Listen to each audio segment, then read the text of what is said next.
A recent study found that U.S. veterans suffering from PTSD have a suicide rate to be as high as 8,000 a year. With RSU TV, I'm Austin Sexton. Pete Wilhelm is a retired U.S. Marine. With his selflessness and determination, he opened up a jiu-jitsu gym to help fellow veterans cope with their post-traumatic stress disorder and daily struggles. My name is Pete Wilhelm. I'm the owner and operator of the Triton Fight Center in Broken Arrow, Oklahoma. I retired from the military via United States Marine Corps back in 2005. Our martial arts facility opens up the doors to a lot of military veterans so that they can reconnect into a civilian life and find family outside of the military and find that sense of brotherhood once again. Pete Wilhelm suffers from PTSD, and he has found happiness through jiu-jitsu, and it has forever changed his life for the better. He finds that having a positive attitude and a certain outlook on life that's healthy will help other veterans see that there's a way out of that dark place. They just need to follow the path where it is most bright. How has jiu-jitsu helped me with my PTSD? And I would say, well, now I got out in 2005. When I got out in 2005, I was pretty disconnected from the military, had a hard time adjusting to that civilian life. Got mixed up with drugs and alcohol, went through a divorce, and to where my marriage at the time basically went to shambles and leading to the divorce. So now being 2017, my life has become a lot better through jiu-jitsu. Jiu-jitsu has given me a whole new family. I found that purpose in life once again, and like I said, a whole new family.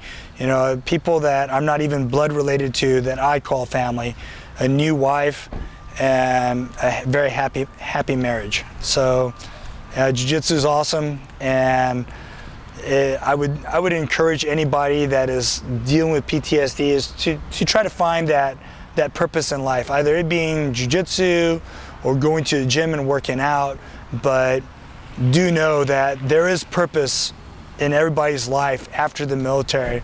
We just need to discover what that purpose is. Pete Wilhelm stresses on how veterans need to figure out their purpose after the military, because everybody has a purpose. And for Jessica Linneberry, suffering from PTSD and watching her family enjoy sport so much has really influenced her to break out of her comfort zone and become the woman who she is today. When I started jiu-jitsu, I started it because my family started it, and I started in the women's program, just dabbling here and there, and then I really started to get interested and started rolling, and I realized that when I did, it would be hard for me to be aggressive, and I would feel anxieties and nervousness, and competing was definitely not even in the picture. And it made me wonder the feeling of someone coming at me or being attacked, or all those emotions were starting to flood my body that I had really never dealt with. And so over the years, again, we've trained for 7 years. It's taken a while, but every time I roll, I'm starting to address that without medications or any type of bad habits. I'm addressing it through, going straight forward and knowing that it's just a fear in my head and that my body is just reacting that way because of what it had been through. So it is the best thing that I've ever done in my life, and it's great to be able to share it with other people that understand what it's like to go through that. If there's one thing that stood out to me most through this experience, is the word family. Each of these individuals expressed how much of a family they became through jiu-jitsu, and they expressed how much it's changed their lives and their marriages. Jiu-jitsu has played a major role in the last 7 years of my life. It's done so much for me and my family, and probably my greatest support is my husband. He's there, he's so consistent, and him being a black belt and achieving such a goal is so commendable and admirable, and I just look up to him and I admire everything that he's accomplished, and it's so great to be able to share that with him. Brazilian Jiu-Jitsu is a martial art combat sports system that focuses on grappling and especially ground fighting. BJJ promotes the concept that a smaller, weaker person can successfully defend against a bigger, stronger assailant by using proper technique. And for Reed, this was life-changing. My name's Reed. Prior service, U.S. Army. I served in Iraq, 04-05. I did 12 months there in the Sunni Triangle. I was an engineer. I was deployed with the 120th ECB right out here, out of Oklahoma. And when I came home, my life turned upside down, really. Divorce, lost custody of my daughter, my home went into foreclosure.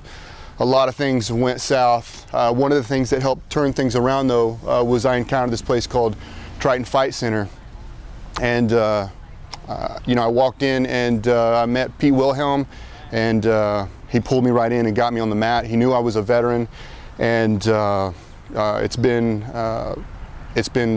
a replacement conditioning for me that has worked very well for several years now, and very happy to be here and have this resource and be able to connect with other veterans, which is part of what makes Brazilian Jiu-Jitsu work as a form of what we call replacement conditioning. I personally, I don't like to use the term replacement therapy. I know that's very popular, but for this sport, we find that the word conditioning works better. It puts the power back into the hands of the veteran. For Reed, being able to stay on the mat and still continuing to reach other veterans and minister has been his biggest accomplishment. My greatest accomplishment, yeah, I've had the opportunity to travel and compete, and you know, at home I've got the, hey, I'm a big deal jar of medals or whatever, but that's not my legacy. My greatest accomplishment in Jiu-Jitsu is staying on the mats and continuing to reach other veterans with this sport, and you know, just being able to work with guys and minister to guys through this sport and stay on the mat. From being on the front lines one day, strapped up with a bulletproof vest in a convoy, to 24 hours later, driving your kid around as a civilian. It's moments like these where memories start to become engraved. So this is something that I think I share with a lot of veterans that I've spoken with, and this is like a commonality with deployment, with war. Although it's outside the realm of the normal human experience, and it's not anything that I would want to wish on anyone. At the same time, you know, it's everything that you've built up for. So a deployment, combat deployment is the zenith. It's like the high point of your military career, which makes it really the high point of your life. So when you return home, you go from, you know, convoying down the highway and everything that comes with that, and then the next thing you know, the next day, literally, you know, you're driving your child and dropping her off at school, right? So you're dealing with things here in that same manner, and it's just like you're trying to flip a switch. But you're at this high point, and anything that has a high point has the potential to come crashing to the ground, and that is what happened when I returned home from Iraq. So this crazy thing started happening to me that had never happened before. I started having panic attacks, and like I said, this was something brand new to me. And years later, this sounds silly to say this, but at the time I actually thought that I was having seizures. But try to keep in mind, when I came home in 2005 from that war, those initialisms, or that initialism, PTSD, that wasn't part of the mainstream conversation. So I'd never heard of that before. So I went to the doctor, and I was diagnosed with agoraphobia, bipolarism, anxiety disorder, and of course, post-traumatic stress disorder. And I was prescribed a pharmaceutical cocktail, is what I would call it. I was, like I mentioned earlier, a lot of things went south. At one point, I ended up in a psych ward. So I spent, it was like a week to 10 days getting my medication back to a sustainable level.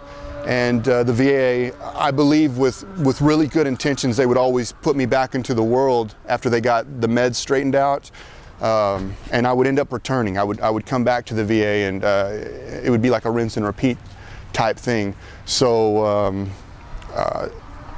you know, there was something missing. Finally getting connected with Pete in combination with the help from the VA with this sport, I was finally starting to get a little bit of relief, and everything that comes with the sport, like we talked about, getting my endorphins going again. You know, that was something that I didn't even realize that I was missing, was getting that rush. And while it's not the same as actual combat, it is a very good substitute, because we can come in here on the mat, and unlike other combat sports, we can attack each other, you know, full force. Like, we can go 100 miles an hour, and because we are in control of the joint locks and the chokes, we have the ability to get up and shake hands and dust each other off and learn from each other and train the next day, instead of licking our wounds, which puts you back off the mat in some situations. You know, this allows us to stay on the mat but still train at that intensity that, like I say, gets those endorphins, gets the blood pumping, gets your mind off of Iraq, Afghanistan, Vietnam, Kosovo, Somalia, wherever you may have served, wherever the veteran may have served. Reporting with RSU TV, I'm Austin Sexton. Have a good night.